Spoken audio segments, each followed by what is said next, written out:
l'honneur de présider cette session qui va porter sur le sport. Donc sport, une réponse ou un problème pour le rétablissement. On va essayer quand même de prouver que c'est plutôt une réponse qu'un problème, enfin j'espère. Non, on verra. On verra. Je dois tout de suite vous dire qu'il y a un petit changement sur le programme, puisque Sébastien Ludiga n'a pas pu venir. Nous gagnons, on change, on peut le dire puisqu'il n'est pas là. Nous gagnons, on change puisque nous accueillons le professeur Anne Sauvager qui va le remplacer. Un peu au pied levé, hein, elle a été avertie hier à 22h. Mais comme c'est une spécialiste du sport, je pense que tu es championne de France de savate, c'est ça ? Oui. Et qu'en plus, elle a une grande activité dans son service.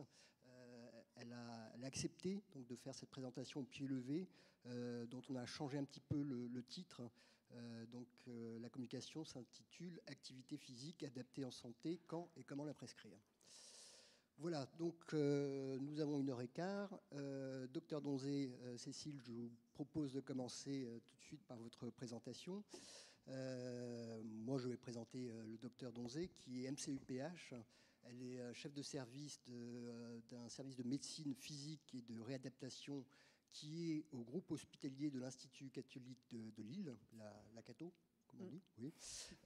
Sur le site, l'hôpital Saint-Philibert, je crois. C'est ça. Ouais. Et puis, elle est très active dans la sclérose en plaques. Elle est membre du CA de la Société française contre la CEP. Elle est membre du comité scientifique de la Ligue contre la CEP. Et puis, donc, elle dirige ce service qu'elle a créé maintenant depuis une quinzaine d'années, un peu plus, une vingtaine d'années, voilà, qui est vraiment spécialisé sur la prise en charge de la sclérose en plaques, y compris avec l'activité physique. Donc, vous avez à peu près 25 minutes. Ça marche. Bonjour à tous, merci de m'avoir invité. Alors, je suis ravie d'être avec des psychiatres parce que si je n'avais pas fait ma spécialité, j'étais partie pour faire psychiatrie. Donc, je suis très contente d'être là. Voici mes liens d'intérêt. Juste une seule slide sur la sclérose en plaques pour vous dire que c'est une maladie inflammatoire chronique évolutive du système nerveux central, que ça touche plutôt les adultes jeunes. Alors, 3 femmes, il y a un S, c'est une erreur, pour un homme, donc prédominance féminine. C'est tout de même la deuxième cause de handicap du sujet jeune après les accidents de la voie publique. On a, comme vous pouvez le voir sur la carte de France, un gradient nord-sud avec beaucoup de sclérose en plaques dans le nord-est.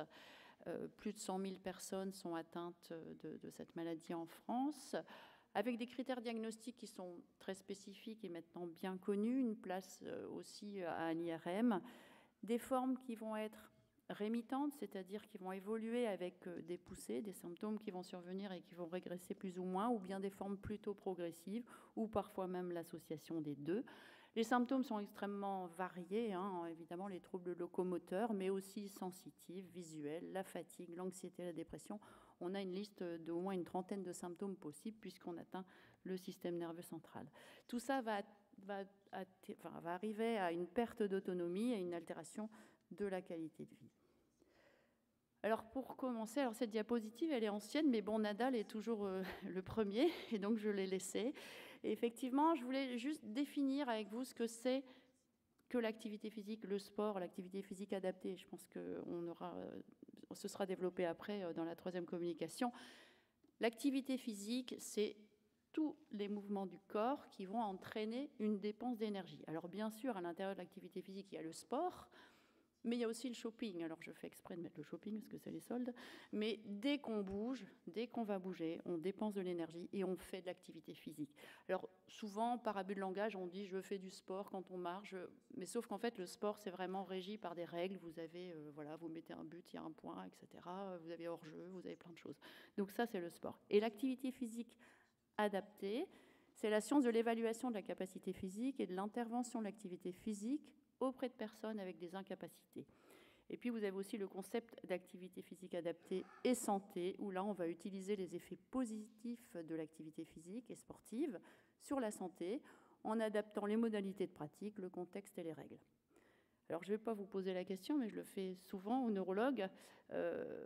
Les recommandations de l'OMS pour des gens en bonne santé, juste pour garder un niveau correct, pas pour performer, c'est pratiquer 150 minutes par semaine d'activité d'endurance d'intensité soutenue. Donc c'est pas je marche au congrès, c'est vraiment je fais une activité physique.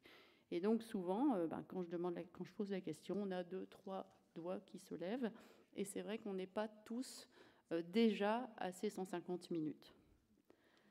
Si on fait un peu d'historique, Jean-Martin Charcot, que vous connaissez tous, en 1870, déjà, dans sa leçon numéro 8, il évoquait la rééducation par le mouvement, et il avait narré en fait le cas de 2 patients qui avaient récupéré et qui étaient pris en ce qu'on appelait à l'époque la gymnastique médicale, qui n'était pas encore la kinésithérapie, mais en tout cas ça existait déjà. Ensuite, en 1953, c'est le premier article sur ce sujet spécifique, et c'est un pamphlet sur exercice à domicile où l'auteur va décrire, en fonction du handicap du patient, CEP, quel type d'exercice il peut faire.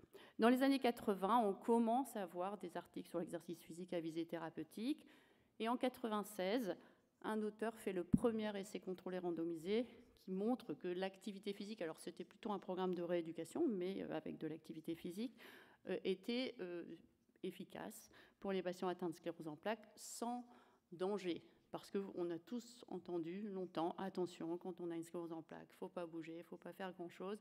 Effectivement, c'est absolument faux, et ça ne reposait sur rien dans la littérature. C'était encore des choses qui existent dans la vie de tous les jours, heureusement de moins en moins maintenant. En 2012, on a eu, en 99, les premières recommandations d'activité physique et sclérose en plaques. En 2012, d'autres recommandations, parce qu'on a eu beaucoup d'articles, et puis des méta-analyses. Et enfin, en 2020, on terminera par ça, des articles qui commencent à parler de exercice, traitement ou med-exercice, et notamment avec la notion de prévention primaire et secondaire dans le cas de la sclérose en plaques avec l'activité physique. Pour résumer un peu activité physique et sclérose en plaques, donc là je vais vous le dire plusieurs fois, mais il n'y a aucun effet néfaste ou délétère. En tout cas, il n'y a pas de risque de poussée augmentée, pas de risque de progression de la maladie lorsqu'on fait de l'activité physique. La preuve en est, c'est que on a eu une championne paralympique, Cécile Hernandez, en snowboard cette année. Donc voilà, on a d'autres champions olympiques, on a beaucoup de patients alors que vous ne connaissez pas, mais que moi je connais, qui sont entraînés comme des athlètes sans poussée, sans aggravation de la maladie. Donc les effets ne sont pas délétères, ils sont bénéfiques. Il existe aussi des recommandations canadiennes pour les patients en expliquant effectivement quel type d'activité ils pouvaient faire et à quelle fréquence. Les enjeux, c'est la lutte contre le déconditionnement à l'effort, et vous avez beaucoup de patients qui sont déconditionnés à l'effort avec une certaine sédentarité forcée, une lutte contre la fatigue, une amélioration des capacités fonctionnelles et de la qualité de vie. Il y a aussi quelques freins. C'est une aide, mais il y a aussi quelques freins, activité physique et sclérose en plaques. Il faut savoir que ces patients sont moins actifs que la population générale, qu'ils pratiquent beaucoup moins d'activité physique que dans les autres pathologies chroniques évolutives. Et il y avait notamment la polyarthrite rhumatoïde, où on montrait que finalement les patients avec une polyarthrite bougeaient plus que les patients avec une sclérose en plaques. Dans une enquête, alors ça date un peu de 2004, mais sur 2500 patients, la question a été posée, il y a plusieurs questions sur l'activité physique, et c'était assez ambivalent, puisque des patients disaient que 16% disaient que c'était quelque chose d'intéressant, mais 15% disaient aussi que ça avait des effets néfastes sur la santé. Donc il y a un peu d'ambivalence, et c'est vrai que dans la motivation, pour ces patients, ça va compter. Les patients arrêtent très vite l'activité sportive ou physique.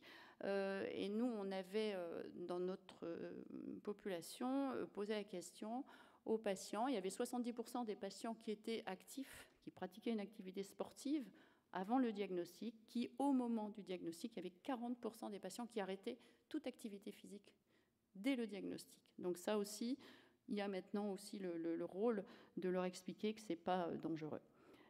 Et puis au quotidien, il y a aussi, pour les patients et même leurs aidants, des développements de stratégies en disant attention, tu es fatigué, parce qu'il y a beaucoup de fatigue dans cette maladie, donc n'en fais pas trop, bouge pas trop. Et donc c'est un peu compliqué, et vous verrez que ça jouera aussi dans la motivation. Alors ça c'est... Alors voilà, on devient comme ça quand on fait du sport. C'est pour vous donner envie. Il il y a un problème de motivation, et donc ce qui est important, c'est de leur poser la question pourquoi vous voulez faire une activité physique, parce qu'il y en a qui ne veulent pas, hein.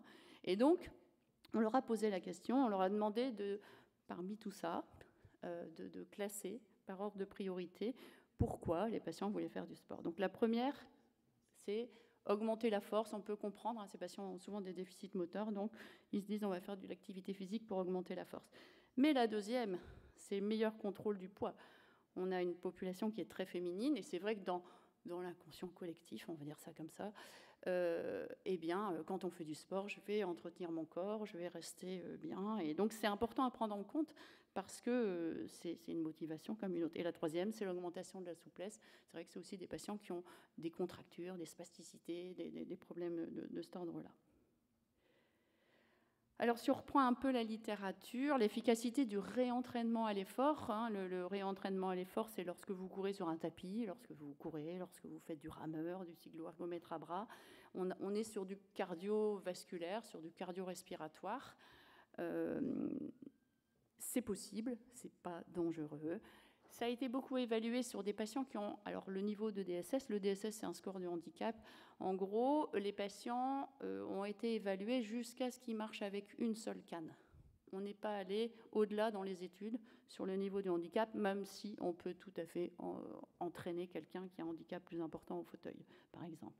Donc, en gros, les séances, c'est quoi? C'est 2 à 3 séances de 30 à 60 minutes par semaine. Alors à 60% de VO2 max, bon ça c'est un peu compliqué, mais en gros on évalue avec leur capacité, la possibilité. Souvent ces patients ont une épreuve d'effort d'ailleurs avant, ce qui pose aussi problème quand ils sont en fauteuil. Et puis les programmes pour la plupart sont sur 12 semaines, c'est-à-dire qu'il faut aussi comprendre que l'activité physique, c'est pas en 2 jours qu'on va devenir un athlète, et ça les patients peuvent le comprendre, mais il faut leur dire très souvent. On va améliorer des tas de choses, évidemment, la VO2 max, la puissance, l'endurance, la marche, l'équilibre.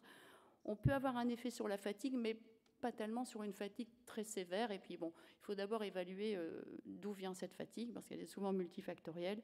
Et donc, curieusement, cette fatigue, qui est souvent une fatigabilité à l'effort liée à un déconditionnement, va être améliorée par un programme d'activité physique. Et ça, c'est parfois aussi compliqué de l'expliquer aux patients parce qu'ils disent « oui, mais je suis fatigué et je dois faire d'efforts ». Oui, mais après, vous serez moins fatigué. Et donc là, on a quand même pas mal d'études qui montrent un effet.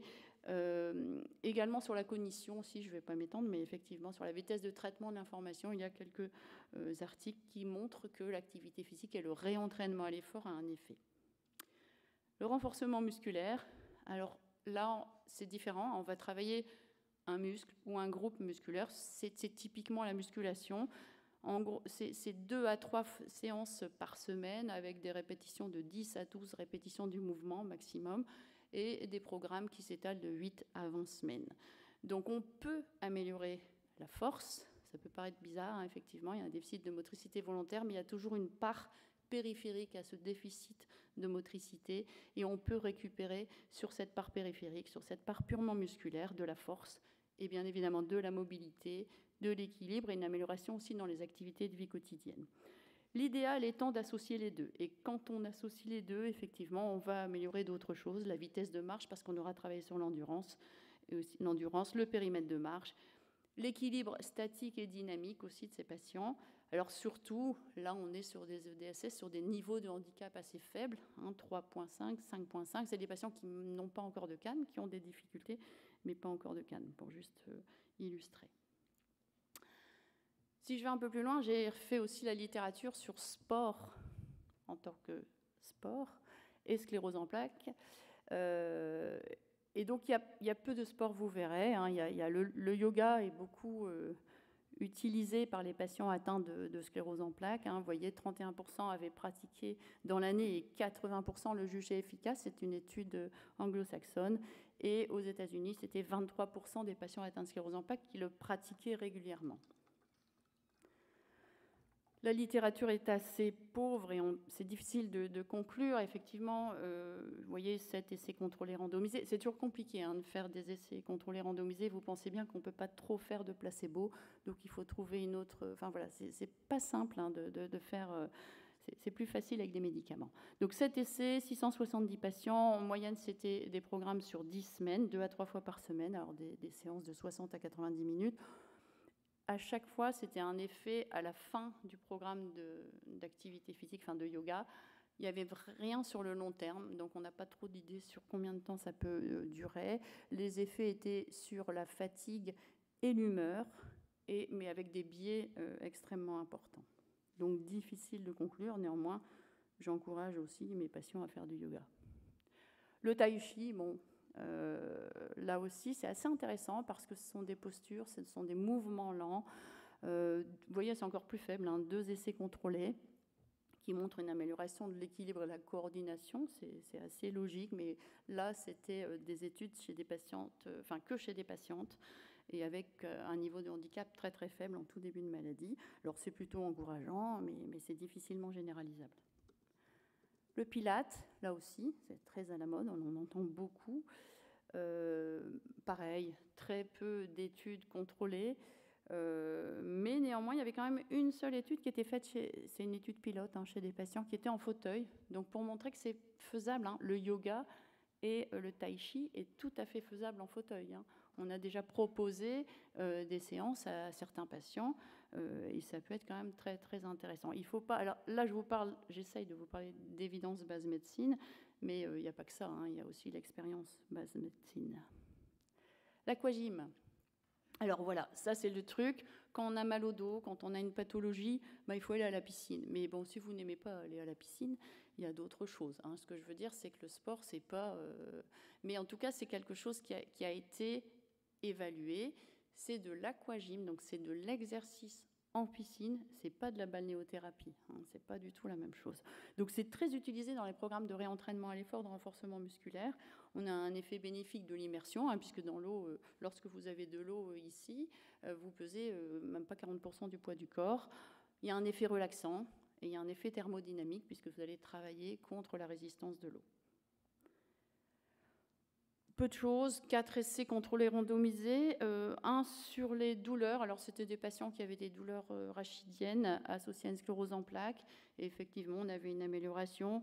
Une étude qui montrait une augmentation des marqueurs de neuroplasticité, des facteurs de croissance, après 3 semaines d'aquabike.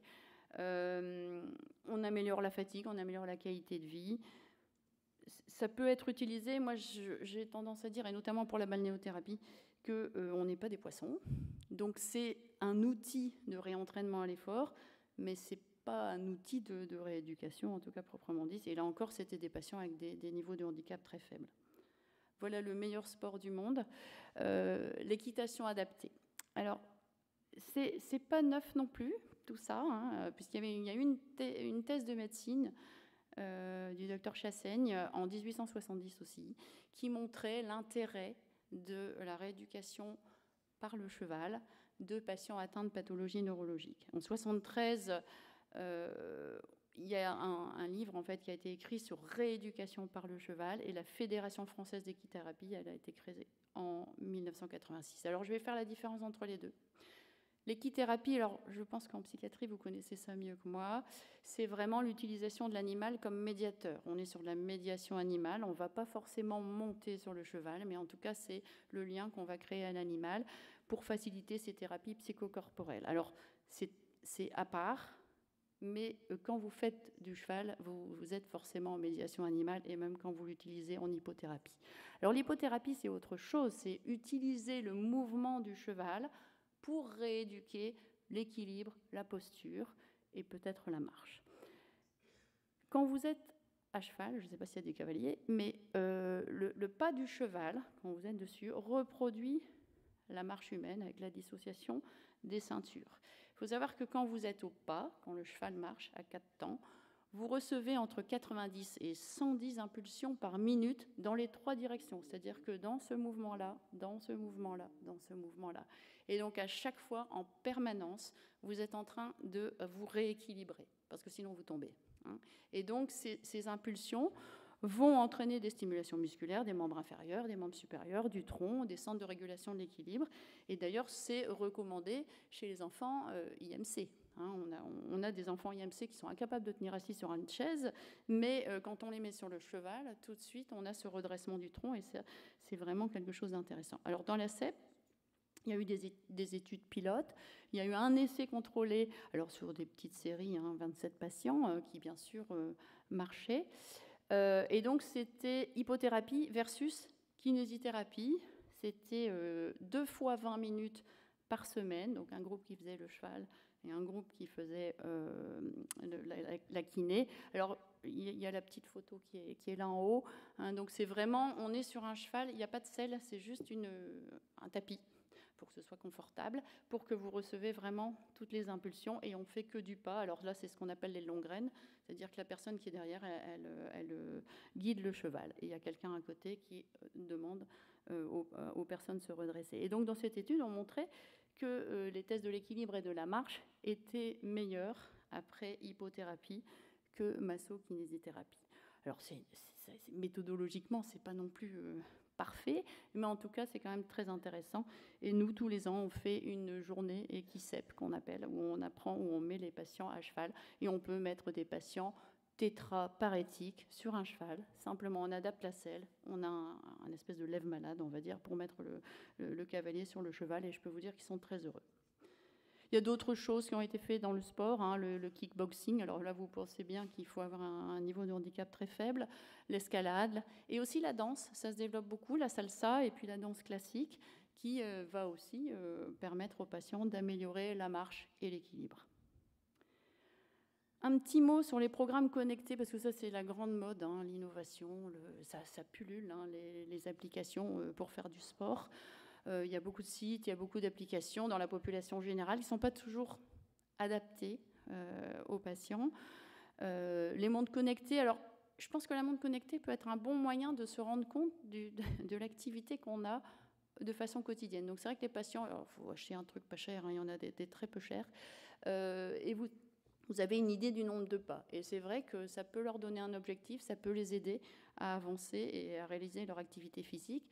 Il y a 2 applications spécifiques d'activité physique et sclérose en plaques qui sont représentées par Cléo et OnSteps, qui sont assez intéressantes et qui permettent aux patients de retourner ou d'avoir un programme à faire avec des exercices vidéo, ce qui peut les aider, ce qui nous a beaucoup aidé pendant la crise sanitaire, puisque je vous rappelle, les patients n'avaient plus le droit de kiné pendant 2 mois. Est-ce que c'est efficace, cette activité physique à distance? Alors, c'est pas beaucoup évalué. C'est utilisé plus en rééducation à distance qu'en activité physique. C'est très prometteur et je pense que c'est un intérêt pour les patients. De toute façon, les patients, ils sont déjà allés, ils ne vous ont pas attendu. Donc, autant qu'on les accompagne sur cela. Pour terminer, est-ce qu'on imagine qu'il y a un effet thérapeutique de l'activité physique dans la sclérose en plaques, c'est-à-dire est-ce que ça a vraiment un effet au niveau du système nerveux central? Donc, dans Multiple Sclerosis Journal, il y a une revue qui est pas mal faite sur exercice et cerveau dans la sclérose en plaques, où il regroupe un petit peu toutes les études qui ont été faites. Alors sur le plan de l'expérimentation dans le modèle sclérose en plaques souris ou rat, qu'on peut faire travailler en activité physique, il y a des petits tapis de marche pour les rats ou pour les souris, et on a pu démontrer qu'il y a un effet sur la remyélisation, sur la neuroinflammation, la production de facteurs de croissance, la barrière hémato-encéphalique et le stress oxydatif chez l'animal. Je pense que chez l'animal, c'est assez bien documenté. Chez l'homme, on est un peu au début de l'histoire. Il y a des choses qui sont intéressantes. Il y en a, pour l'instant, ça n'est pas prouvé aussi facilement que chez l'animal. Alors, sur un article qui est très récent, puisqu'il date de juin 2022, qui est publié dans le Journal of Neurology, qui est quand même pas rien. Donc là, c'est une revue qui est très très bien faite sur fitness, activité physique et exercice au cours de la sclérose en plaques, parce que ce qui est compliqué dans les articles, c'est qu'une fois c'est de l'exercice, une fois c'est de l'activité physique, et c'est pas toujours très bien décrit, notamment la fréquence, etc.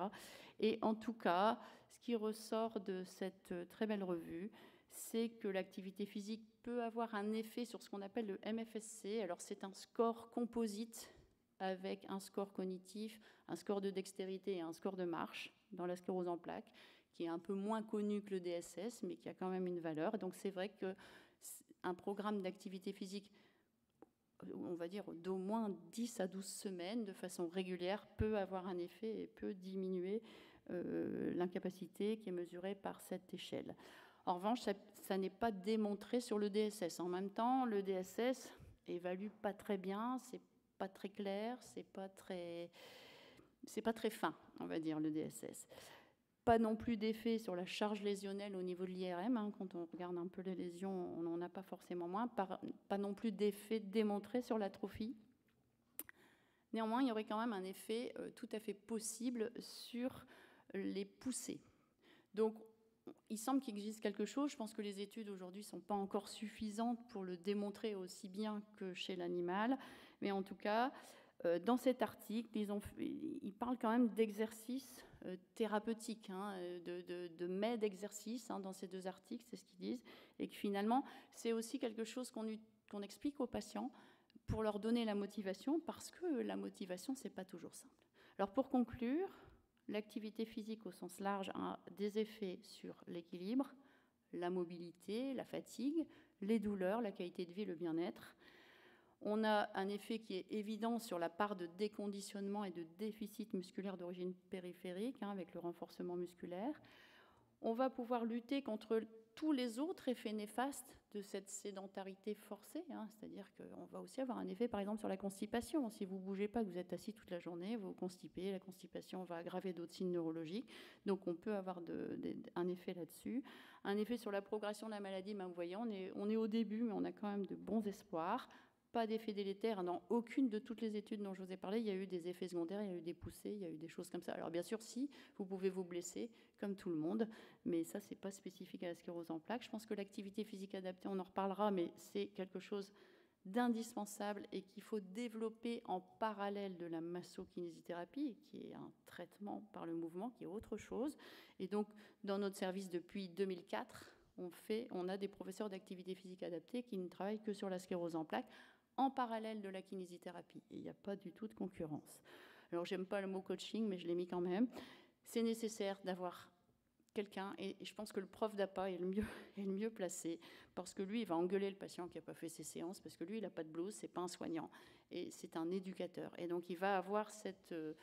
Parfois, je vais dans le gymnase, il est avec des patients, et j'ai l'impression d'être dans le vestiaire, ils se font engueuler parce qu'ils n'ont pas fait leur exercice, et je pense que ça fait aussi partie de la prise en charge, parce que c'est de longue haleine, c'est-à-dire que quand on leur propose un programme, il faut qu'ils le fassent, on ne sera pas toujours derrière eux, il faut qu'on les responsabilise, et c'est là où c'est peut-être un petit peu plus compliqué. Je vous remercie.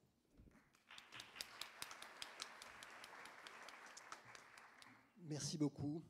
Non, tu as très bien respecté ton temps de parole, et c'était une très belle présentation, très claire. On n'aura pas beaucoup de temps pour les questions. On va essayer de se réserver peut-être quelques minutes à la fin.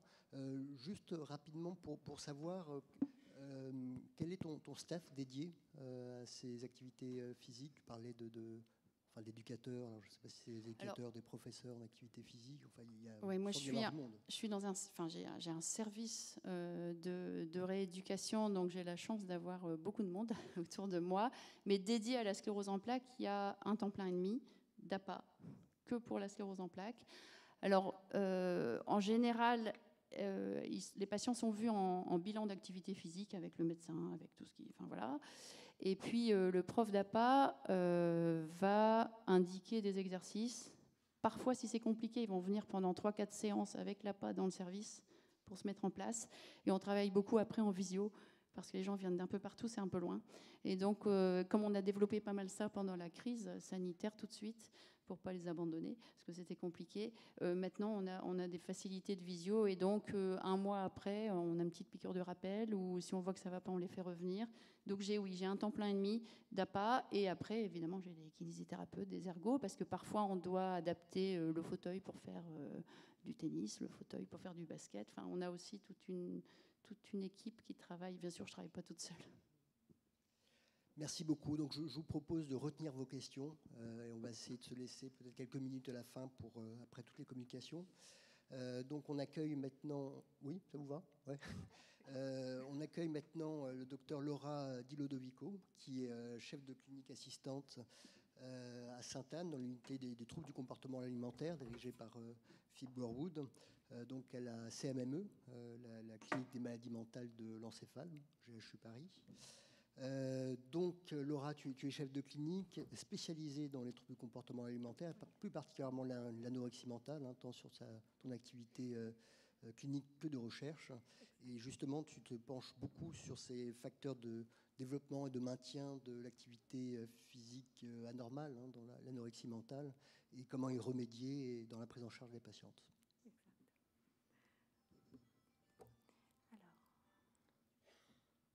Merci beaucoup pour votre présentation et au comité d'organisation pour m'avoir invité aujourd'hui pour partager ce qui est mon intérêt de recherche et d'activité clinique. Moi, je suis Laura Di Lodovico, donc je travaille ici à Paris, au GHU Paris Psychiatrie, dans le service du professeur Gorwood, et je suis avec vous pour parler un peu de l'autre, on peut dire, façade de la médaille, qui est un peu l'activité physique lorsqu'elle est pathologique, problématique et pas thérapeutique, avant de le redevenir à nouveau, une fois qu'on ait bien travaillé, nous les TCologues, pour rééduquer les patientes et leur faire prendre conscience de ces symptômes.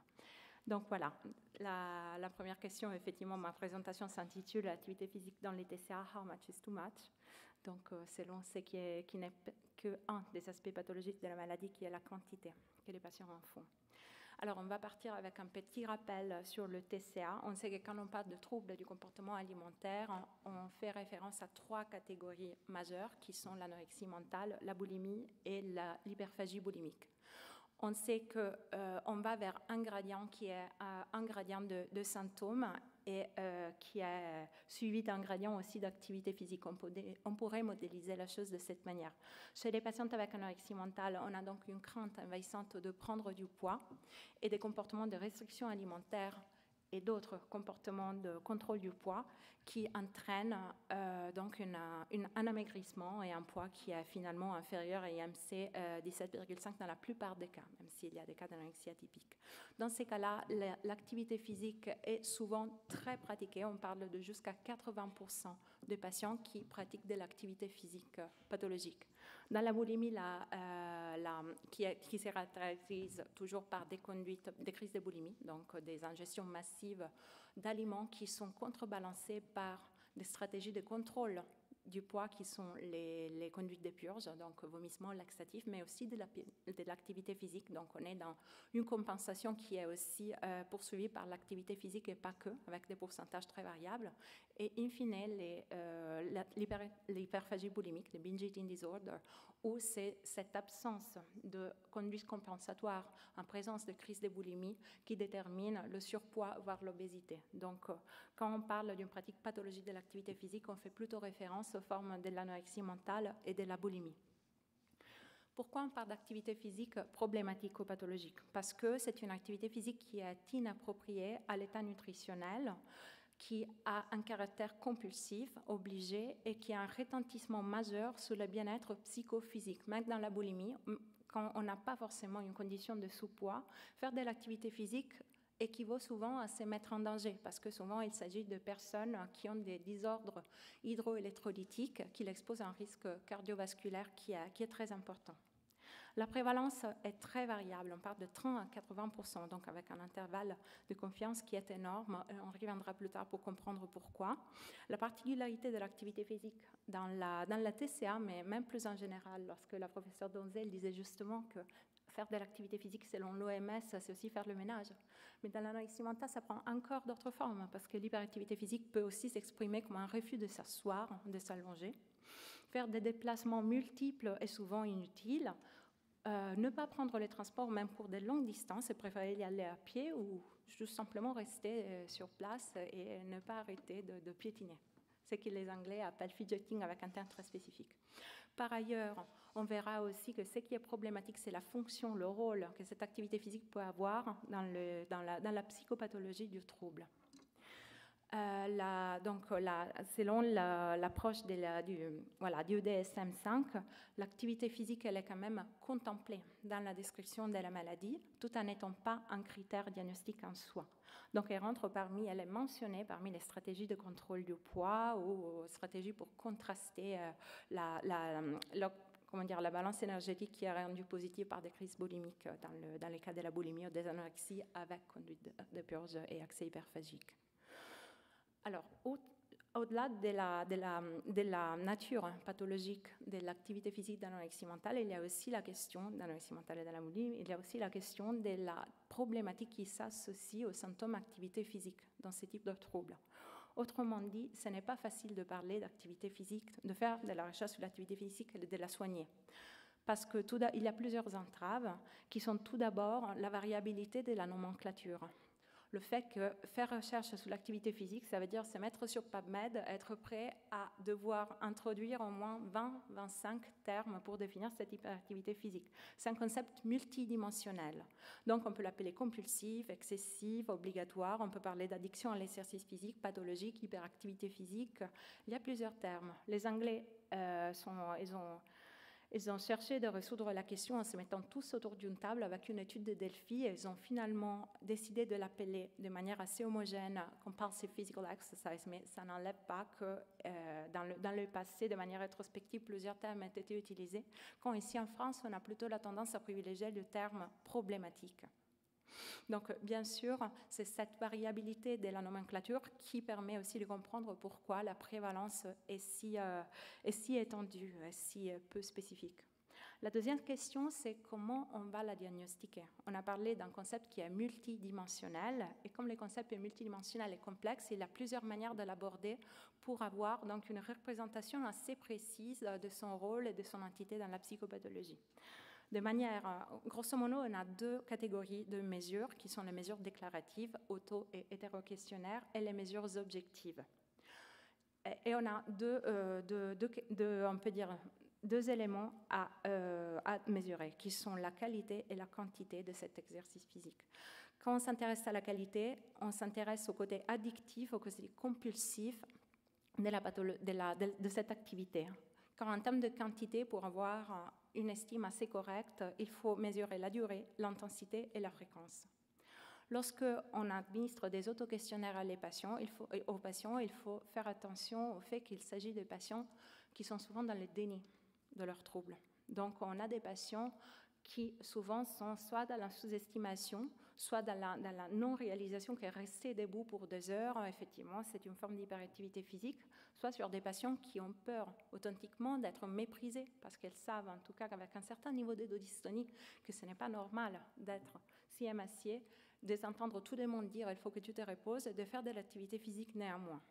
Par ailleurs, les autoquestionnaires, ils sont souvent rétrospectifs et donc il faut aussi faire attention aux biais de mémoire et des rappels qui sont assez fréquents.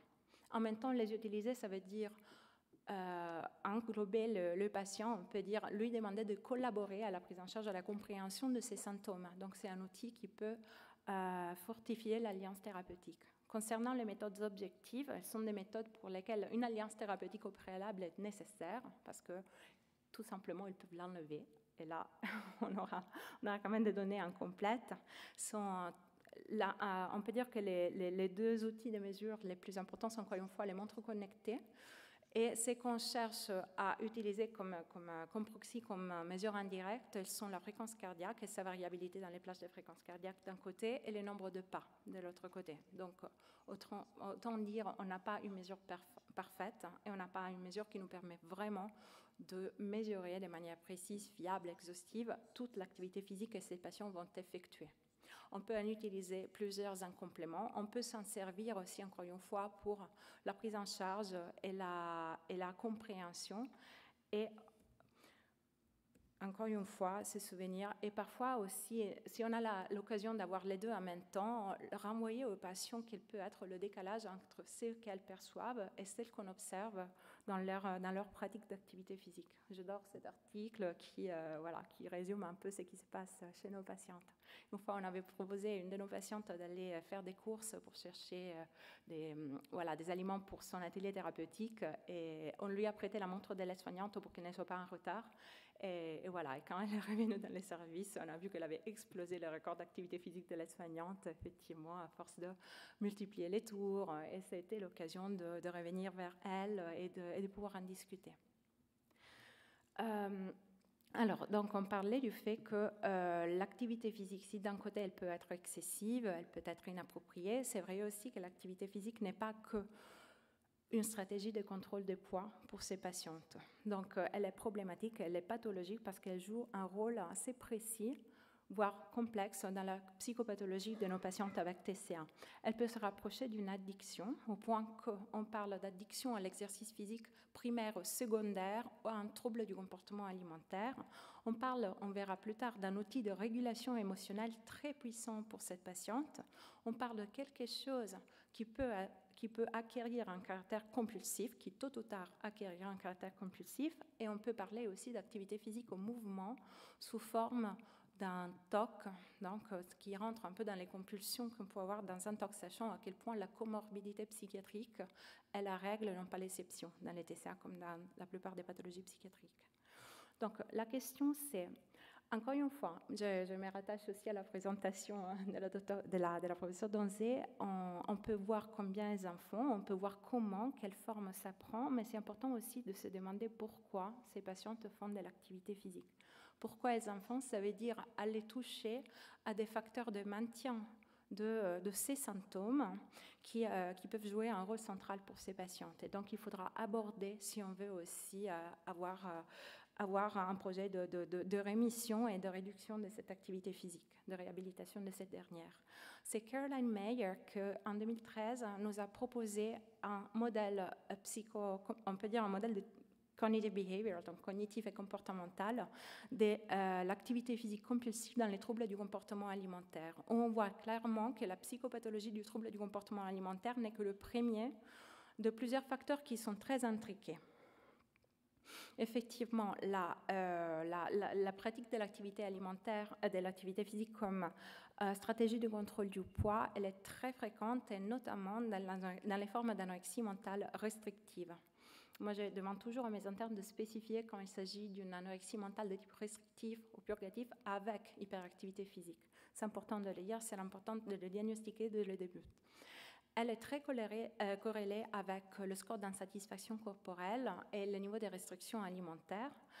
Et la mauvaise nouvelle est qu'on a constaté une corrélation positive entre quantité d'activité physique pratiquée et cognition aberrante au niveau de l'image corporelle. Donc, le plus on en fait, le plus on a des inquiétudes concernant sa forme physique. Le plus on en fait, le plus la dysmorphophobie augmente. Donc, on rentre dans un cercle vicieux où le soulagement, finalement, que les patientes cherchent dans la pratique de l'activité physique n'est que transitoire.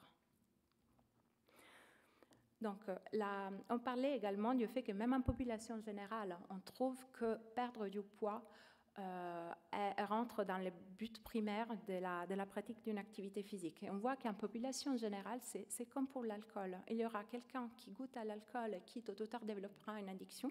Il y a quelqu'un qui goûte à l'alcool et ne sera jamais addict pour autant.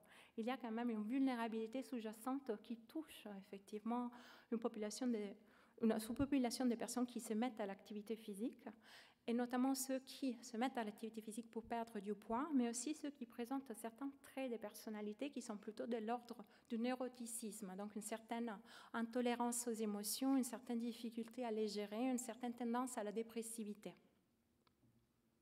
Et effectivement, on rentre dans les troubles du comportement alimentaire, à nouveau, est quelque chose qui est central chez cette population, dans l'anorexie et aussi dans la boulimie. Le fait qu'on a une population qui a des difficultés majeures dans la régulation de ses propres émotions, parfois même dans la compréhension de ces dernières, au point qu'on considère que l'anesthésie affective secondaire à la dénutrition est quelque chose que, d'une manière ou de l'autre, rentre parmi les bénéfices de garder un état de dénutrition. Donc on a des patientes chez qui, en plus, la dépression, la dépressivité de l'humeur est aussi augmentée par la dénutrition, et qui cherchent donc à se remonter la morale en faisant de l'activité physique, en cherchant l'état d'euphorie qui en découle, mais qui sont aussi particulièrement sujettes aux effets positifs émotionnels de l'activité physique. On avait fait cette expérience dans notre service, on a mis une population des patients avec anorexie mentale, leur apparenté sain, donc les mères et les sœurs,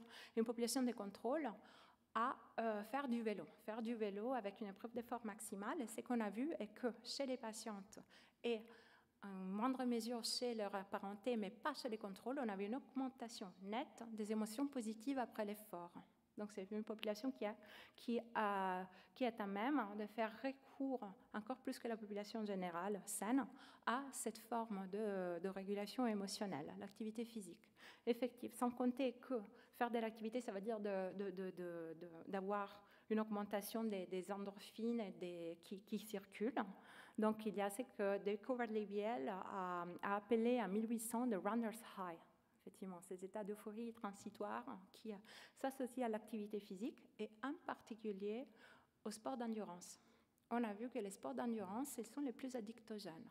Qu'à un certain moment, il y a cet état de semi-dissociation qui est atteint vers le 10e, 15e kilomètre de course, qui, encore une fois, est particulièrement recherché. Sans compter aussi tout ce qui est de l'ordre du renforcement négatif. Donc, vous voyez, comme j'utilise beaucoup de termes qui sont partagés avec les addictions.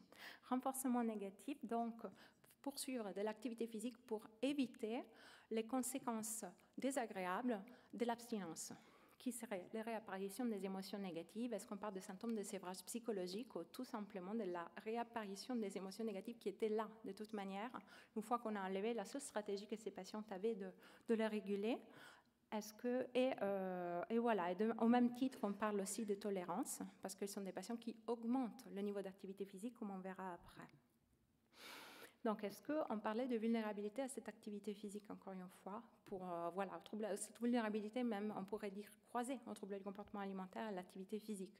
Le fait est que ce soit ces patientes-là en particulier qui vont en faire de plus en plus et qui vont rentrer dans cette boucle, il est aussi sous-tendu par des facteurs de vulnérabilité qui rentrent par les particularités des patientes avec anorexie mentale en tant qu'endophénotype. La rigidité cognitive est une des endophénotypes principales, donc c'est une caractéristique associée non pas à l'état de la maladie et donc de dénutrition, mais plutôt aux traits de la maladie. Héritable, qui serait très probablement donc préexistant au développement même de la maladie. Donc, cette rigidité détermine donc la transformation de l'activité physique en quelque chose qui est très inflexible, rigide, stéréotypé, très difficile donc à modifier finalement malgré le changement de la demande environnementale. Donc, pour résumer, c'est qu'on a vu que l'activité physique initiale, c'est une activité qui n'entraîne pas que la perte de poids, mais aussi un certain niveau d'amélioration des émotions. Cela, donc, représente un renforçateur très puissant pour cette patiente, qui, du coup, répétera cette activité. Cette répétition, qui est aussi favorisée par le fait qu'il y a certains sports qui sont plus addictogènes que d'autres, fera en sorte que cette activité consolidée devienne de plus en plus quelque chose qui ressemble à une habitude, qui n'est plus guidée par l'objectif, mais est plutôt sous-tendue par un certain degré d'automatisme. Donc, si on considère par ailleurs qu'encore une fois cela aggrave la dénutrition, on va donc boucler la boucle et expliquer pourquoi c'est un cercle vicieux qui s'entraîne, celui de l'activité physique problématique dans l'anorexie mentale et la boulimie. Quels sont les mécanismes neurobiologiques qui sous-tendent? Alors là, vous voyez des belles coupes de cerveau de souris, parce que c'est sur le souris surtout qu'on a fait nos expériences. On a une véritable transition de quelque chose qui est en fait soutenu par les systèmes de récompense, donc en particulier par le striatum ventral, quelque chose que les Anglais appellent Goal Directed Behavior, activité dirigée par l'objectif, et qui devient au fur et à mesure quelque chose qui se découple de cet objectif et qui devient plutôt habituel, stéréotypé, procédural, et donc régi plutôt par le striatum dorsal, tout comme le contrôle du mouvement. C'est quelque chose qui a beaucoup intéressé les experts dans l'anorexie mentale qui explique le processus de restriction alimentaire, la perpétuation des symptômes qui s'aggravent au fil de la dénutrition, comme sous-tendu vraiment par cette espèce de transformation, de transition dorsostriatale, donc habituelle, d'activité qui était initialement dirigée vers un but. Donc, quelle est la différence entre l'activité dirigée vers un but et les activités donc, plutôt habituelles? Le fait que les premières, elles sont plus flexibles, elles sont contrôlées plutôt par le préfrontal, donc c'est des activités à haut coût énergétique et cognitif, et qui sont beaucoup plus fines, ajustables et donc sensibles. Les habitudes, les activités dirigées par l'habitude, elles sont plutôt des activités très faciles à faire, très immédiates, très économiques, automatiques, régies par un mécanisme stimulus-réponse et beaucoup plus inflexibles. D'ici aussi la difficulté à les modifier, et en particulier chez certaines patientes qui présentent la rigidité cognitive comme spécificité cognitive. Donc, encore une fois, on va vers une activité dirigée vers un but qui, du fait de sa répétition, devient plutôt automatique. Les neurotransmetteurs impliqués, en particulier, alors on peut dire que dans ces processus, la reine des neurotransmetteurs est plutôt la dopamine. C'est plutôt la recherche fondamentale qui nous a permis de faire des avancées et de voir qu'ils sont surtout les neurones qui présentent des récepteurs D2-like et D1-like qui sous-tendent ces mécanismes. En particulier, c'est qu'on a pu voir dans une expérience très élégante qui est sortie cette année, et que un rôle principal dans l'automatisation des comportements, la physiopathologie de la maladie anorexie mentale et l'activité locomotrice, il y a un rôle central qui est joué par la transmission dopaminergique qui va de l'aire tegmentale ventrale et qui touche les neurones sérotoninergiques des noyaux du raphet dorsal.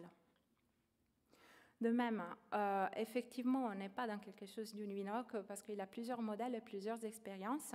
Mais ce qu'on a pu voir est qu'il y a une hypertonie dopaminergique dans les cerveaux des patients anorexiques à résonance magnétique fonctionnelle. Et chez les souris, on retrouve des effets donc, sur le phénotype de l'anorexie basée sur l'activité. Donc, une boucle, perte de poids, augmentation de l'activité physique qui peut se bloquer, qui peut être réversée par la manipulation des récepteurs dopaminergiques et en particulier les antagonistes de ces récepteurs, voire l'ablation directe du gène. Donc, on se dirige vers la toute dernière partie de la présentation, juste pour remettre un peu d'espoir. Qu'est-ce qu'on peut faire pour prendre en charge cette hyperactivité physique? Alors, il y a des abords psychothérapeutiques directs ou indirects. On a parlé beaucoup d'addiction, donc l'entretien motivationnel, l'abord motivationnel, est un outil qui est très puissant et très précieux pour aider les malades à prendre conscience de ces symptômes et des conséquences négatives sur leur bien-être psychophysique. On peut également les aborder par la thérapie cognitive et comportementale avec des programmes et des formes qui sont plutôt adaptés à l'anorexie mentale, en particulier à l'activité physique problématique. De même, il y a aussi, on parlait tout à l'heure de l'importance de l'activité physique adaptée, sachant que le but n'est pas le sévrage absolu, mais plutôt la rééducation et l'aide à la réappropriation de cette activité, qui redevienne une activité maîtrisée par les patients. Et, in fine, aussi les outils pharmacologiques, là où on fait nos premiers pas pour des stratégies alternatives aux neuroleptiques. Effectivement, on sait que les neuroleptiques, ils n'ont pas une action incisive sur l'activité physique, mais plutôt indirecte en vertu de leur effet sédatif.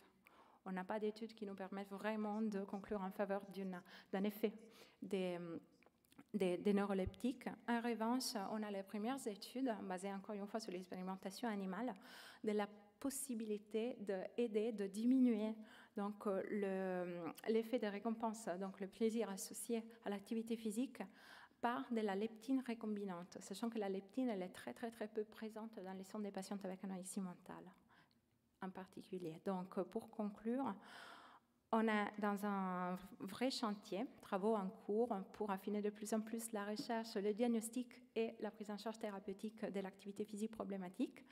Donc, ce dont on a besoin, c'est d'uniformiser d'abord la nomenclature, de pouvoir en fournir une évaluation qui soit multidimensionnelle aider les patients à prendre conscience aussi du caractère automatique et compulsif, donc parfois de quelque chose qui est tellement irrésistible pour elles qui les dépasse complètement.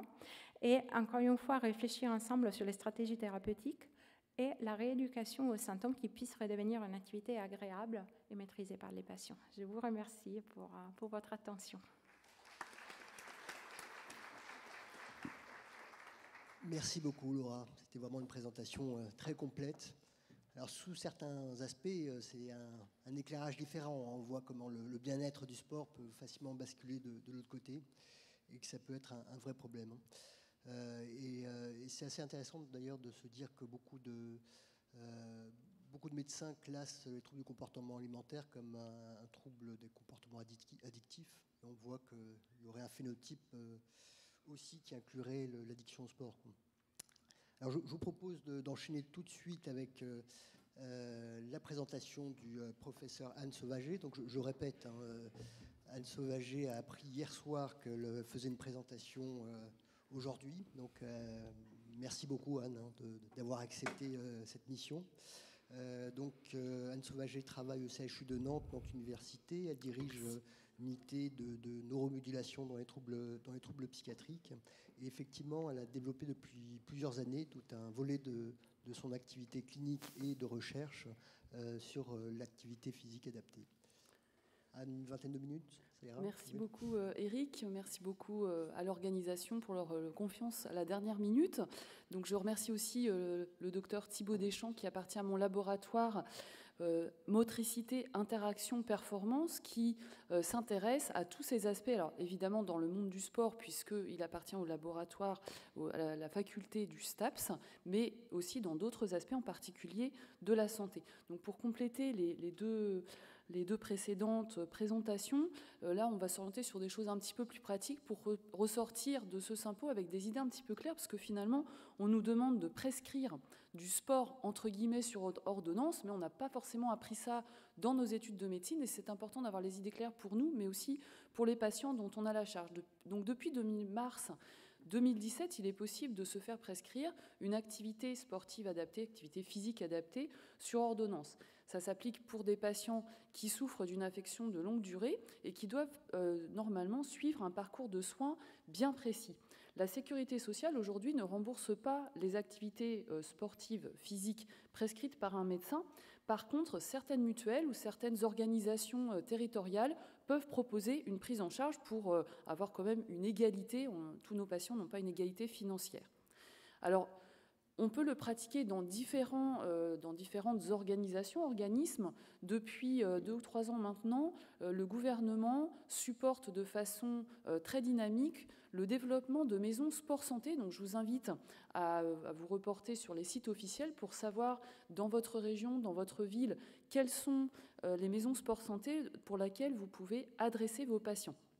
Alors, ça sert à quoi en particulier? Ça a d'abord une vertu de prévention, et la première présentation l'a bien montré. Le but, c'est de pouvoir vieillir le plus longtemps possible en bonne santé, que ce soit en prévention primaire ou en prévention secondaire. Mais c'est aussi pour prendre en charge des patients qui souffrent d'affections, alors là, neurologiques et psychiatriques, c'est un peu le thème du congrès, mais aussi des pathologies cardiovasculaires, l'obésité, le diabète, le cancer. Et il faut avoir une petite pensée pour tous les patients qui souffrent de symptômes de Covid long, qui vont arriver de plus en plus dans nos consultations avec des plaintes multiples de fatigue importante, de douleurs musculaires, de fatigue cognitive, et pour qui la HAS a proposé depuis déjà 2021 des prescriptions de kinésithérapie pour un réentraînement à l'effort. Donc on voit bien que cette thématique, elle est d'une part très importante, mais qu'elle va l'être encore plus dans les années qui viennent.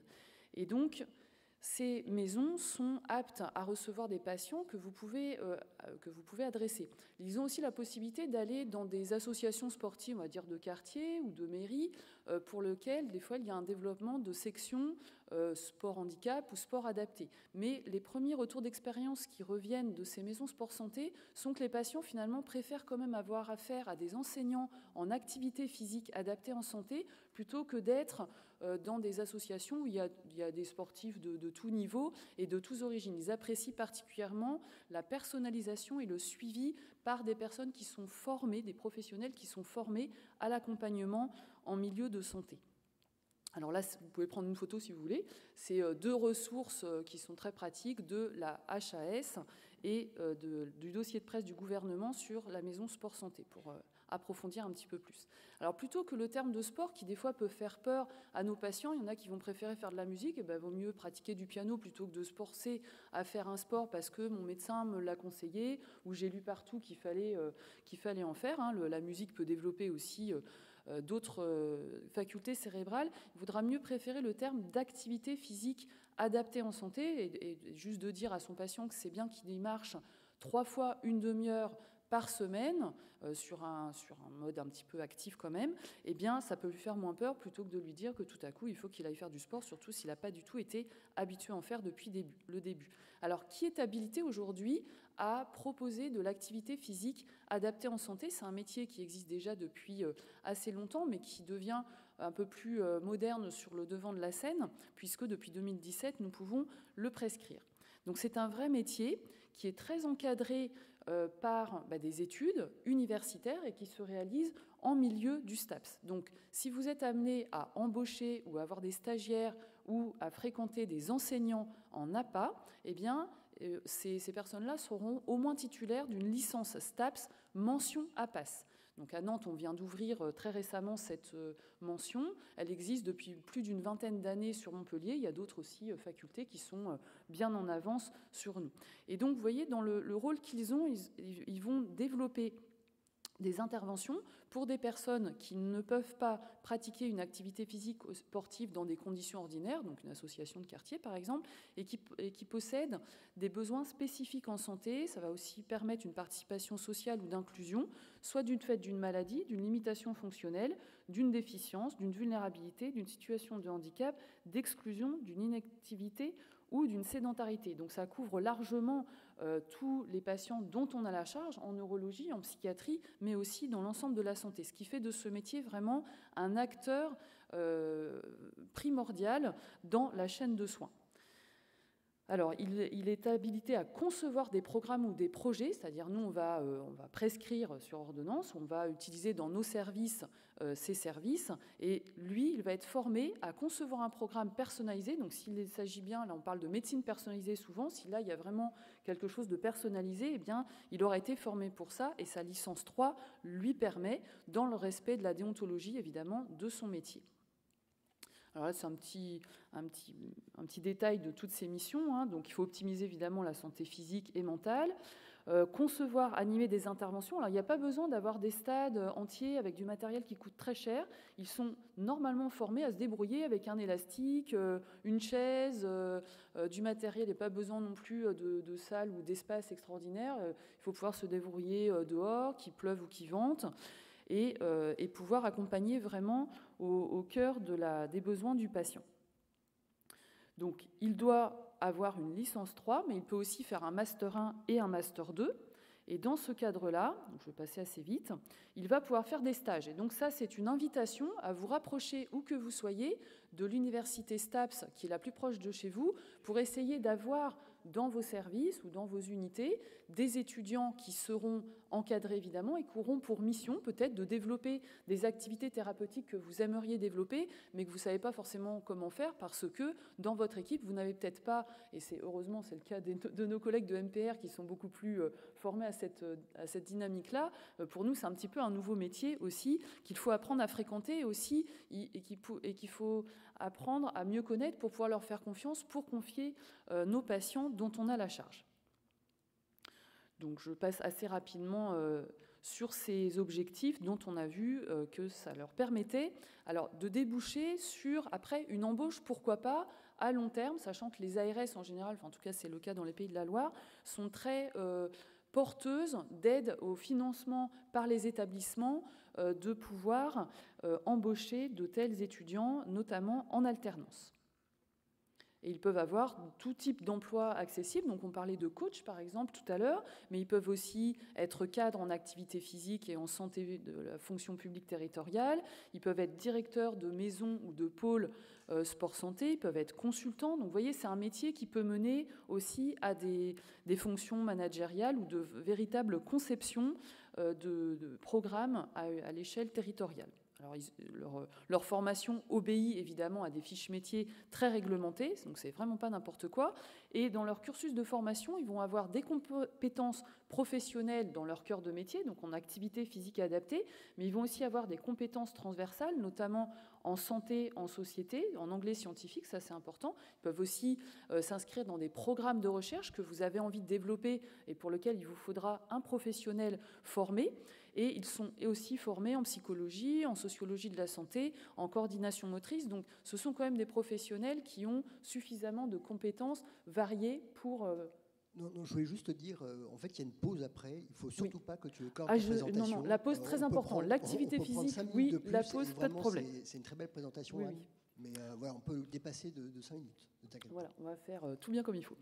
Et donc, vous pouvez le recevoir soit pour faire des stages d'intervention, soit aussi en apprentissage. Donc, je passe assez vite aussi sur ces diapos.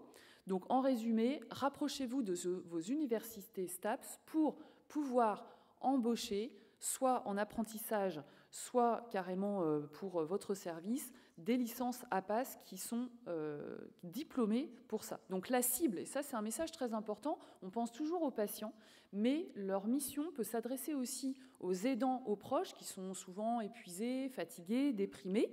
Donc on peut développer aussi des programmes d'aide aux aidants et aux proches, et aussi aux professionnels de santé qui, on le sait, sont quand même très exposés au burn-out, à l'épuisement professionnel. Donc ils peuvent aussi développer des programmes exprès pour vos équipes, pour les médecins, les paramédicaux et autres. Alors l'activité physique, est-ce que c'est un antidépresseur? Donc on a vu tout à l'heure qu'il y avait des fonctions thérapeutiques dans certaines symptomatologies de la CEP.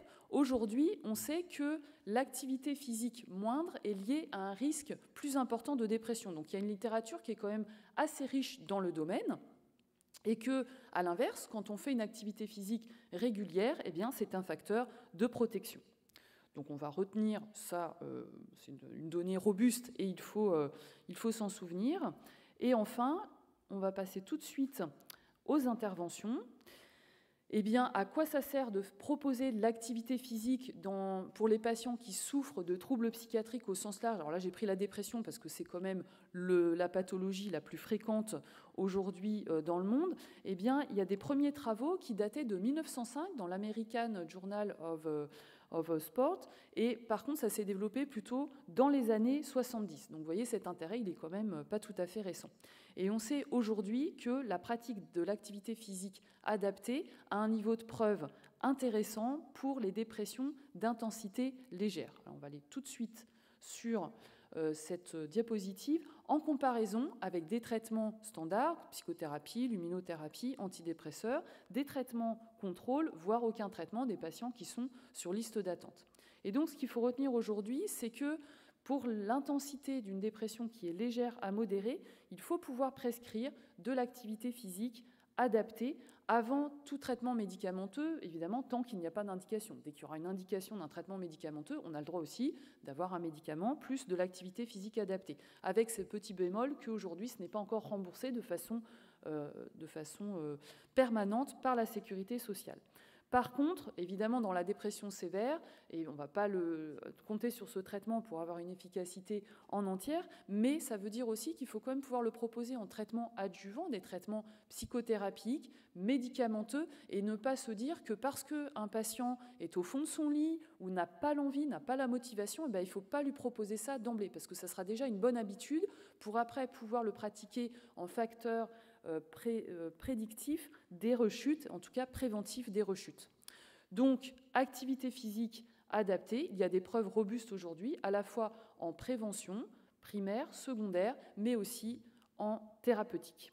Et la question de l'effet dose, par exemple, en fonction du nombre de séances qu'il faut proposer, aujourd'hui, il y a encore beaucoup d'interrogations à ce sujet, mais ce n'est pas une raison pour ne pas se bouger et ne pas faire bouger nos patients. Merci de votre attention.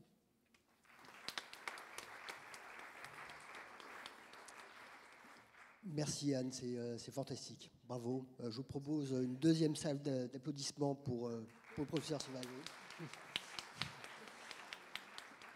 Voilà, on a même quelques minutes d'avance. Donc, vous pouvez vous approcher des micros, je pense, qui doivent être là. On peut prendre 5-6 minutes pour poser des questions. Les orateurs peuvent se poser des questions entre eux aussi, vous avez le droit. Déjà, alors moi je voudrais peut-être commencer, donc juste pour revenir sur ta présentation, Anne, ces collaborations au niveau de l'université avec la formation STAPS, c'est quelque chose qui peut se faire sur n'importe quel site. Est-ce que tu as connaissance d'universités où les liens avec la neurologie ou la psychiatrie sont particulièrement développés? Oui, par exemple, à Reims, on a le collègue, le docteur Fabien Legrand, qui développe des programmes d'activité physique adaptée. Mais le mieux, c'est de se rapprocher de l'enseignant responsable de la discipline et de voir comment on peut recevoir en stage des étudiants qui seront ravis de pouvoir déployer leurs compétences. Alors, juste pour préciser, parce que moi j'en ai beaucoup et je travaille avec les STAPS de Lille et Valenciennes, il faut qu'il y ait quand même un professeur d'activité physique adaptée salarié dans le service pour qu'il puisse être le tuteur des stagiaires. En fait, on ne peut pas avoir des stagiaires tout seul sans tuteur. Enfin, en tout cas, nous, on ne peut pas. Alors, au niveau de Nantes Université, il y a une tolérance avec la possibilité, par exemple, d'avoir un kinésithérapeute. Donc, comme on a un pôle de MPR à côté, on va dire on a un arrangement comme ça pour justement pouvoir commencer à en recevoir. Donc, pour ceux qui sont en établissement hospitalier, rapprochez-vous de ces services. Il y a une question qui est juste là, je crois, non? Ah ben voilà, très bien. Merci pour ces présentations, c'était très intéressant. C'est juste pour une précision, il y a beaucoup d'études sur aussi l'activité physique dans la maladie d'Alzheimer et les effets importants sur la cognition, voire même de récupération, sur des choses qu'on pensait perdues. Je me demandais, tous ces bénéfices aussi dans le développement intellectuel des enfants, est-ce que c'est dû à une amélioration des fonctions cardio-respiratoires ou parce que ça diminue l'inflammation ou un peu tout ça, voire même autre chose? Oui, alors, malheureusement, la troisième communication sur le cerveau n'a pas eu lieu, mais alors, vous voulez répondre? En tout cas, je peux vous dire déjà qu'il y a un effet qu'on a pu mettre en évidence de neuroplasticité directe de l'activité physique. Alors surtout sur des modèles animaux, mais assez clairement, des rongeurs qu'on soumet à une activité physique régulière, il y a des effets directement mesurables, soit au niveau morphologique, soit sur des marqueurs associés de BDNF qui montrent l'effet neuroplastique direct de l'activité physique. Donc, peut-être pas exagéré, comme ça peut être le cas dans certaines pathologies, mais clairement, bien sûr que c'est à toutes les échelles, qu'il y a aussi des effets cardiovasculaires, mais en tout cas, pour la maladie d'Alzheimer, peut-être sans doute la sclérose en plaques, même si vous montriez qu'il n'y avait pas vraiment d'évidence sur les modèles pathologiques, en tout cas chez l'homme. Sur la dépression, je pense, et la schizophrénie, il y a des éléments qui sont un peu plus probants. Juste sur les troubles cognitifs, dans la sclérose en plaques, parce que moi je fais beaucoup plus de sclérose en plaques que d'Alzheimer, dans la sclérose en plaques, on est en train d'écrire une revue de littérature sur les troubles cognitifs et l'activité physique. La difficulté, c'est la qualité des études, en fait, et puis le groupe placebo, l'échantillon. Alors c'est une maladie très hétérogène, donc c'est difficile. Enfin voilà, il y a plein de choses qui semblent très très intéressantes. Mais de toute façon, on est fait pour bouger, pas pour être assis dans un amphi pendant des heures. Oui, alors je voulais aussi vous poser une question, alors peut-être un peu à toutes les trois. J'ai l'impression que le niveau d'évidence, en tout cas de l'efficacité du sport, était le plus marqué sur la dépression, de ce que j'ai vu.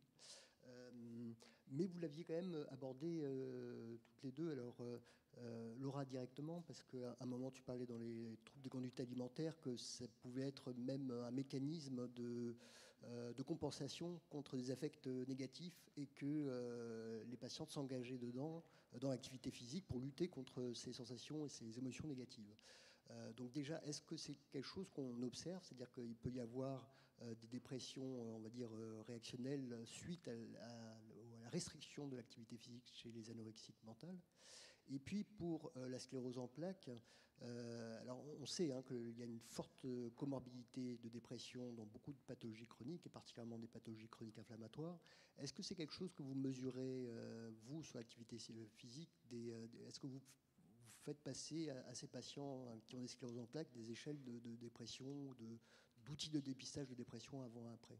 Oui, toujours. Parce qu'en fait, de la BDI notamment, mais effectivement, ça fait toujours partie, parce qu'il y a les troubles cognitifs, il y a toujours l'évaluation de la fatigue et de la dépression quand on fait une évaluation cognitive, parce que c'est des facteurs confondants. Mais tout de même, j'ai souvenir d'un étudiant à APA qui avait fait son travail sur la danse et la sclérose en plaques. Et on a vu se transformer les personnes. C'est-à-dire qu'au départ, c'était difficile. Ils faisaient de la salsa, ils faisaient du tango, etc. Mais au fur et à mesure des séances, les dames allaient chez le coiffeur, elles se maquillaient. Il y avait vraiment une estime de soi qui augmentait. Et donc, il y a forcément un effet sur la dépression. Alors, même si ce n'est pas toujours mesuré clairement, mais si. Ok. Est-ce qu'il y a d'autres... Oui, je vois au fond. Merci. Merci. Merci Anne pour ta présentation. Je te découvre spécialiste du sport. Comme tu le sais, moi je m'intéresse énormément à l'activité physique. Je dirige à Limoges depuis quelques années une unité de psychopathologie du sport. Et c'est intéressant, merci vraiment pour votre présentation, parce qu'on voit les deux aspects sur lesquels je travaille. Et alors, c'est vrai, Eric, tu disais qu'on a beaucoup de travaux sur la dépression, c'est vrai.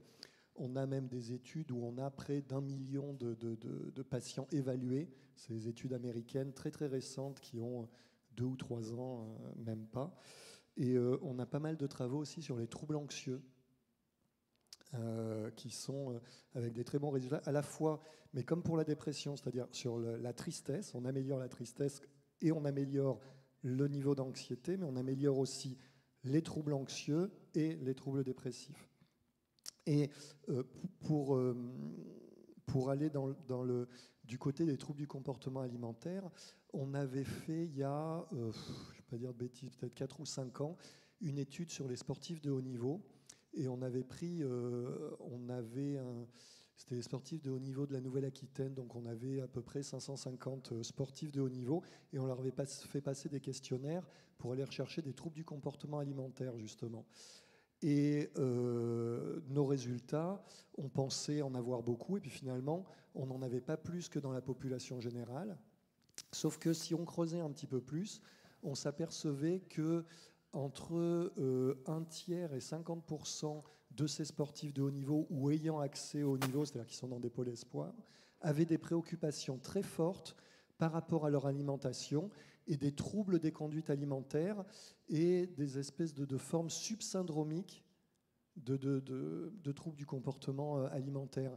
Et alors du coup, je vais un peu vous poser la question, parce que nous, l'idée qui nous était venue, c'est que, vous savez, on parle, alors je ne sais pas si ça vous parle, l'anorexia athletica, je ne sais pas si je le prononce bien, mais et on se demandait si effectivement, chez les sportifs de haut niveau ou les sportifs qui ont accès au niveau, donc qui font plus de 10 heures de sport par semaine, est-ce qu'il n'y a pas une forme de trouble du comportement alimentaire, d'anorexie mentale modérée? Je ne sais pas ce que vous en pensez.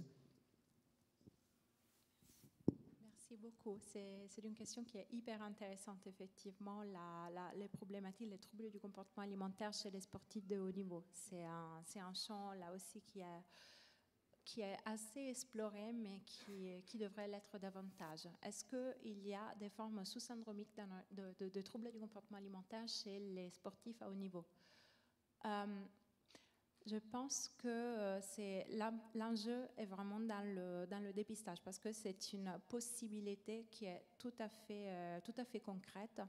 Et je pense que l'anorexie athlética, là comme on la voit, c'est-à-dire comme cette espèce, ce qu'on appelle la triade de l'athlète, où il y a cette anorexie, cet amaigrissement, ces risques d'ostéoporose secondaire à l'aménorrhée, et donc finalement le tableau clinique de ce qu'on appelle le déficience en énergie relative, là où on a donc une balance négative entre les énergies nécessaires pour faire l'effort et l'effort même, qui est détrimental sur la performance. Ça, c'est tout un enchaînement qui, à mon avis, risque de se produire chez les personnes qui sont vulnérables à la base. Donc, je pense que, est-ce qu'il y a des personnes qui ont des troubles du comportement alimentaire sous-symptomiques? J'aurais la tendance à dire sûrement, en fonction d'une vulnérabilité qu'on n'arrive pas encore à saisir. Et je pense que l'intérêt dans le dépistage, qui aujourd'hui est moyennement fait, plutôt avec des questionnaires généraux, on a été contacté par la Fédération française de ski, qui nous demandait comment on affinait les batteries pour mieux saisir les troubles du comportement alimentaire. Je pense qu'il devrait être effectivement utilisé pour aller repérer ces personnes, parce que je dirais qu'il y a le risque est d'un côté pendant la performance que les comportements alimentaires puissent finir pour leur nuire, mais même après l'arrêt. Parce que c'est qu'on voit très souvent qu'après l'arrêt de la pratique sportive, pour une blessure ou pour l'âge, on a l'éclosion des troubles. Là où les personnes qui compensaient et mangeaient pour faire du sport se retrouvent à ne plus pouvoir compenser, elles se mettent en restriction massive. Les personnes chez qui il y a même limite un transfert d'addiction qui continue, enfin qui boulimisait et qui commence à faire vraiment du binge eating en ne pouvant plus les compenser. Donc je pense que la réponse est positive et les moments où il faut vraiment faire attention, pour lesquels il faut dépister, sont à la fois pendant la pratique, en perspective et à l'arrêt. Donc voilà, j'espère avoir répondu à votre question. Oui, Eric, alors tu as de la chance parce que si Anne n'avait pas décroché à 22h, tu étais la deuxième personne que j'aurais appelée pour faire la présentation aujourd'hui. Mais effectivement, la proposition est très séduisante, quoi. Et on peut se demander si ce serait même pas une même pathologie et se dire que l'activité physique est tellement perçue positivement au niveau social que les anomalies de l'activité physique sont moins repérées et peut-être que le focus d'une même pathologie, puisque vu la fréquence de l'activité physique dans un trouble de comportement alimentaire, on pourrait penser que c'est la même pathologie, mais que le focus est surtout fait sur les restrictions alimentaires, parce que c'est comme ça qu'elles sont plus facilement détectées. Mais oui, effectivement, c'est une piste à creuser. Il est 15h07, je crois qu'il n'y avait pas d'autres... Si, alors très rapidement, une dernière question. Merci Eric pour le symposium, c'est très très intéressant. Merci à toutes pour votre présentation. Je voudrais vous demander si vous avez l'impression qu'il y a une différence entre aérobique et non aérobique. Il y avait des données dans la dépression qui favoriseraient plutôt l'exercice aérobique. Est-ce que c'est aussi le cas pour d'autres pathologies et qu'est-ce qu'il en est dans les addictions? Est-ce qu'on est plus addict dans l'aérobique ou pas?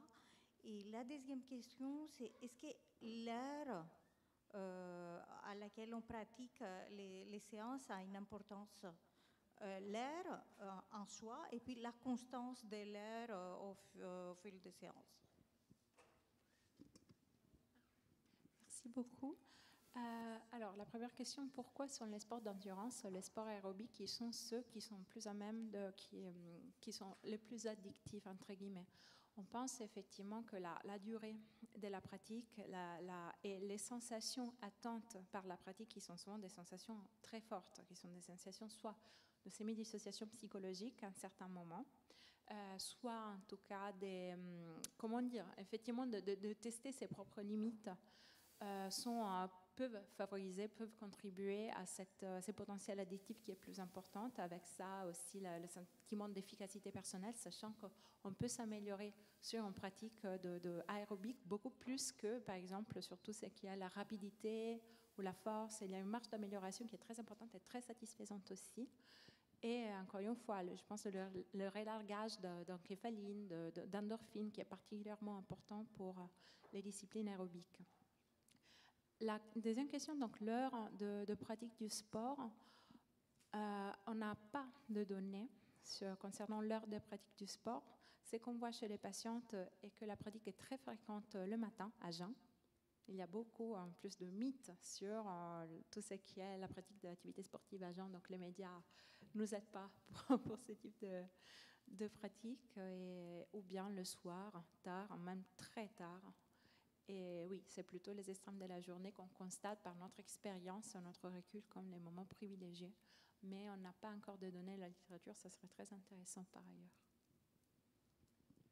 Merci beaucoup. Ben, voilà, on avait dit qu'on dépassait de 5 minutes, on a dépassé quand même de 10 minutes. Donc même si les discussions sont passionnantes, je vous propose de rejoindre la pause et vous avez repéré les orateurs que je voudrais encore remercier toutes les trois. Bravo pour ce très beau symposium et vos belles communications. Bonne suite du congrès.